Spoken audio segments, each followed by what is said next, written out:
నమస్తే friends, welcome back to Krishna's kitchens. ఈరోజు video వచ్చేసి మనం ఇంట్లోనే ఈజీగా రేషన్ బియ్యంతో ఇడ్లీ రవ్వ ఎలా తయారు చేసుకోవాలో చూద్దామండి. చాలా బాగుంటుంది. ఇవి మనం బయట కొనే రవ్వ కంటే ఇంట్లో చేసుకున్న ఈ రవ్వతో చేసుకుంటే ఇడ్లీలు చాలా సాఫ్ట్గా మెత్తగా వస్తాయండి. టేస్ట్ కూడా చాలా బాగుంటాయి. ఒకసారి చేసి పెట్టుకుంటే 1 మంత్ 2 మంత్స్ స్టోరేజ్ ఉంటుందండి. ఇప్పుడు ఆ ఇడ్లీ రవ్వ ఎలా తయారు చేసుకోవాలో చూద్దాం. ముందుగా ఒక గిన్నె తీసుకొని మనం దేంతో అయితే రైస్ తీసుకుంటామో ఒక కప్పుకి 4 కప్పులు వాటర్ వేసుకోవాలండి. మనకు ఏ కప్పుతో తీసుకున్నా కానీ ఒక కప్పు రైస్కి 4 కప్పులు వాటర్ వేసుకొని చేసుకోవాలి. ఎందుకంటే మనకు వాటర్ తక్కువ అయితే అది ఉడికేటప్పుడు ముద్దగా అవుతుంది, పొడి పొడిగా లేకుండా. అందుకోసం 1కి 4 వేసుకోవాలి. నేను దీంతో ఒకటి తీసుకుంటున్నాను కాబట్టి 4 కప్పులు వాటర్ వేసాను.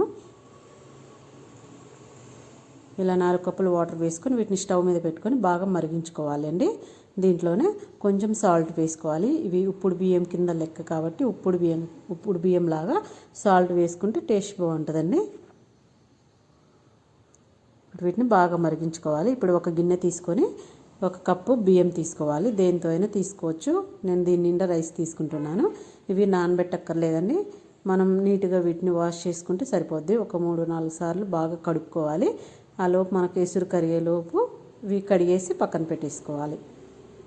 రేషన్ బియ్యం కాబట్టి ఒక 3-4 సార్లు కడిగితే అప్పుడు మనకు నీట్గా ఉంటుంది. రవ్వ కూడా బాగా తెల్లగా వస్తుంది. ఇదిగోండి, వాటర్ ఇలా బాగా మరిగించుకోవాలి. మరిగించుకున్న వాటర్లో మనం బియ్యంలో పోసుకున్న వాటర్ అన్ని తీసేసుకొని రైస్ ఇందులో వేసేసుకోవాలి.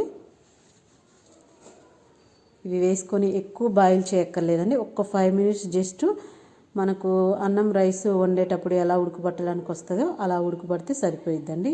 ఒక 5 మినిట్స్ వేసిన వెంటనే ఒకసారి ఇలా బాగా కలదిప్పుకోండి. వేడి వాటర్లో వేస్తాం కాబట్టి అక్కడక్కడ ఉండలుగా ఉంటుంది. అలా లేకుండా ఒకసారి బాగా కలదిప్పుకోవాలి. జస్ట్ ఇలా ఉడకబడితే సరిపోయిద్దండి. మనకు ఎక్కువసేపు కూడా అక్కర్లేదు. ఎక్కువసేపు ఉంచితే మనకు అవి బాగా మెత్తగా ఉడికిపోతాయి. జస్ట్ అలా ఉడకబడితే సరిపోతుంది. ఇప్పుడు స్టవ్ బంద్ చేసేసి గిన్నె తీసి పక్కన పెట్టుకొని ఒక 5 నిమిషాలు మూత పెట్టేసి పక్కన ఉంచేసుకోవాలండి ఈ రైస్ని. అప్పుడు ఆ వేడికి ఆ రైస్కి కరెక్ట్గా సరిపోతాయి. ఒక 5 నిమిషాలు పక్కన పెట్టేసుకోవాలి. చూడండి, ఒక 5 నిమిషాల తర్వాత చూపిస్తున్నాను నేను.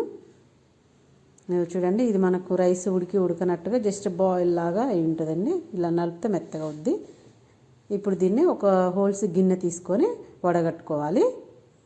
నేను ఇట్లాంటి హోల్స్ గిన్నె తీసుకొని దాంట్లో ఒక క్లాత్ వేసుకున్నాను. ఇంకా ఈ క్లాత్ మీద మనం ఆరబెట్టుకోవచ్చు. ఇందులో వడకట్టేసుకోవాలండి.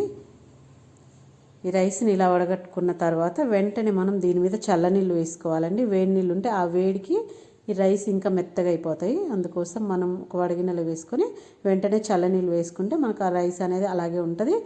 ఇంకా మనకు గంజిలాగా ఇట్లా లేకుండా ముద్దగా లేకుండా గంజిలాగా లేకుండా బాగా రైస్ అనేది పొడి పొడిగా ఉంటాయి. చూడండి, ఇలా పొడిగా వస్తుంది అనమాట. ఇలా వేసిన తర్వాత ఒక 5 నిమిషాలు ఇలా ఉంచేసుకొని ఆ తర్వాత మనం ఎండలో ఆరబెట్టుకోవాలండి. మనకు బాగా ఎండ ఉంటే ఒక 1 డేలోనే ఆరిపోయిద్ది. ఒకవేళ ఎండ తక్కువ లేదు బాల్కనీలో పెట్టుకుంటే ఒక 2 డేస్ అయితే సరిపోయిద్దండి. ఇలా పెట్టుకుంటే డాబా పైన పెట్టుకుంటే 1 డేలో ఎండిపోతాయి మనకి బాగా. చూడండి, ఇది బాగా ఇలా ఎండబెట్టుకోవాలండి. మొత్తం రైస్ ఇలా ఎండబెట్టుకోవాలి. మీరు ఎక్కువ స్టోరేజ్ చేసుకుంటే ఎక్కువ చేసుకోవచ్చు. చేసుకొని ఒక డబ్బాలో పెట్టుకోవచ్చు. ఇప్పుడు మనం మీకు ఎక్కువ 2-3 kgs అంటే రైస్ మిల్లు దగ్గరికి వెళ్ళి రవ్వలాగా పట్టించుకోవచ్చు అండి. కొంచెం అయితే ఇలా 1 కిలో అయితే ఇంట్లోనే మనం ఇట్లా మిక్సీ గిన్నెలో కొన్ని వేసుకుంటూ పట్టుకోవాలండి. మనం ఒక్కసారి మొత్తం రైస్ వేసామంటే అది మెత్తగా అయిపోయింది. కొంచెం వేసుకొని రవ్వలాగా పట్టుకోవాలి. ఇలా పట్టుకొని జల్లించుకుంటే మనకు ఆ మెత్తగా ఉండేదంతా పోయిద్ది. లేదు జల్లించకపోయినా కూడా బాగానే ఉంటుందండి. మనం జల్లించకపోయినా అలాగైనా డైరెక్ట్గా ఉంచేసుకోవచ్చు.